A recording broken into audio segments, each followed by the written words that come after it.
अस्सलाम वालेकुम everyone, welcome back to my YouTube channel. I hope आप सब खैरियत से होंगे। Today's video is about how to prepare for exams in 1 week. जैसा कि आपको थंबनेल से पता चल गया है कि आज की वीडियो आप सबके लिए काफ़ी ज़्यादा इंपॉर्टेंट है। मुझे काफ़ी ज़्यादा स्टूडेंट्स डीएम्स कर रहे थे, कमेंट्स में पूछ रहे थे कि मैम एग्ज़ाम की तैयारी किस तरह से करें, इतना कम टाइम होता है और इतना ज़्यादा सिलेबस किस तरह से कवर करें। तो मैंने सोचा क्यों ना आप सबके लिए एक शॉर्ट वीडियो बनाई जाए जिसमें मैं आपको एग्ज़ाम प्रिपरेशन के हवाले से गाइड करूँ।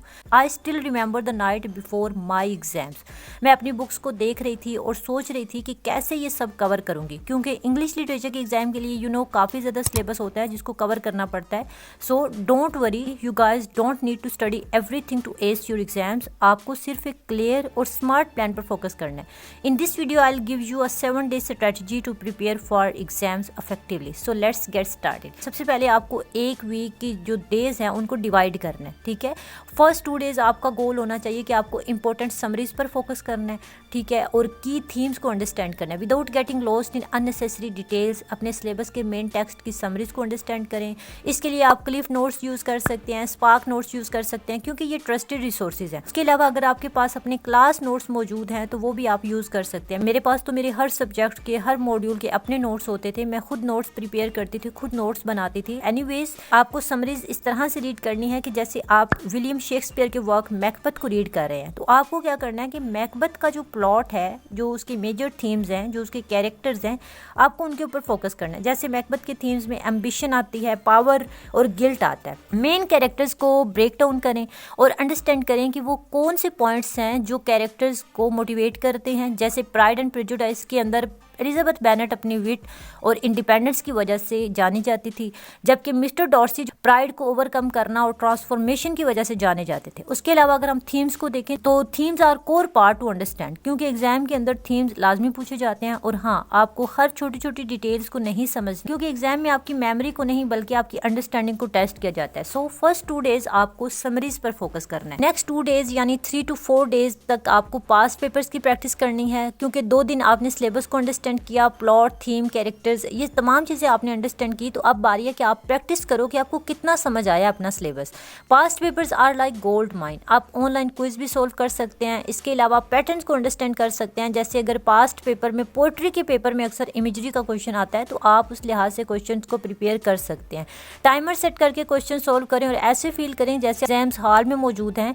और इससे ये होगा कि आपकी एक तो राइटिंग स्पीड इंप्रूव होगी, दूसरा आपके अंदर कॉन्फिडेंस भी बिल्ड होगा। क्वेश्चन सॉल्विंग के बाद आंसर को क्रिटिकली रिव्यू करें। जैसे अगर आपने हैमलेट से कोटेशन ऐड की है कि टू बी और नॉट टू बी, तो did you explain how it reflects his inner turmoil. मैं जब भी पास्ट पेपर्स प्रैक्टिस करती थी ना, तो उसको क्रिटिकली रिव्यू नहीं करती थी। जब भी मैं टेस्ट देती थी सेम मिस्टेक्स होती थी। फिर मैंने क्या किया कि मैंने अपने वर्क को रिव्यू करना शुरू किया, क्रिटिकली रिव्यू करना शुरू किया। जब मैंने रिव्यूइंग शुरू की तो उसके बाद मेरा स्कोर पहले से हाई होता गया। Trust me, it really works. Next 5 to 6 days आपको क्या करना है कि की कोटेशंस को मेमोराइज करना है। एग्जाम्स के अंदर कोटेशंस ऐड करना आपके आंसर को आउट क्लास बनाता है। सिंपली हर टेक्स्ट से 3 to 5 कोटेशंस पिक करें। ऐसी कोटेशंस चूज करें जो उस वर्क के मेजर थीम्स को रिप्रेजेंट कर रही हूँ। फॉर एग्जांपल, अगर हम ऑफ माइस एंड मैन के अंदर देखें, a guys needs somebody to be near him, ये कोटेशन इस वर्क की थीम ऑफ लोनलीनेस को रिप्रेजेंट कर रही है। उसके अलावा आपको मीनिंग और कॉन्टेक्स्ट को अंडरस्टैंड करना है। आपको सभी वर्ड्स को मेमोराइज नहीं करना, जस्ट अंडरस्टैंड करना है कि इनका मीनिंग क्या है और ये क्यों इंपॉर्टेंट है। जैसे द ग्रेट गेट्सबे के अंदर ग्रीन लाइट्स जो हैं वो गेट्सबे की अनरीचेबल ड्रीम्स को सिंबलाइज कर रही हैं। And the most important thing to do is use creative tools to memorize. Like आप फ्लैश कार्ड्स यूज कर सकते हैं, स्टिकी नोट्स यूज कर सकते हैं, या फिर कोई भी डिजिटल ऐप लाइक क्विजलेट जैसी एप्लीकेशंस आप यूज करके अपनी कोटेशंस को, मीनिंग को, कॉन्टेक्स्ट को मेमोराइज कर सकते हैं। नेक्स्ट जो डे है, डे 7, इसमें आपको क्या करना है, revise all the important things, because last is all about consolidation and confidence. Just review key points, तमाम समरीज को, नोट्स को और फ्लैश कार्ड्स को रिव्यू करें, रिलैक्स और रिचार्ज करें, अच्छी स्लीप लें, ठीक है, स्लीप वेल, अच्छी डाइट लें, सोशल मीडिया को ऑफ कर दें, because a well rested mind will perform much better than a overworked one. लेकिन प्रो टिप ये है कि सोने से पहले 10 minutes to skim through your notes, क्योंकि रिसर्च बताती है कि reviewing material before a sleep helps with memory retention. So that's your complete 7 days plan to ace your exams. Let me repeat again, first 2 days आपको understand करना है तमाम summaries को, themes को, प्लॉट्स को, उसके अलावा सेटिंग को। 3 to 4 डेज़ आपको पास्ट पेपर्स को प्रैक्टिस करना है, 5 to 6 डेज़ आपको की कोटेशंस को मेमोराइज करना है और 7 डे आपको तमाम जो सिलेबस है उसको आपने रिवाइज करना है और रिलैक्स करना है।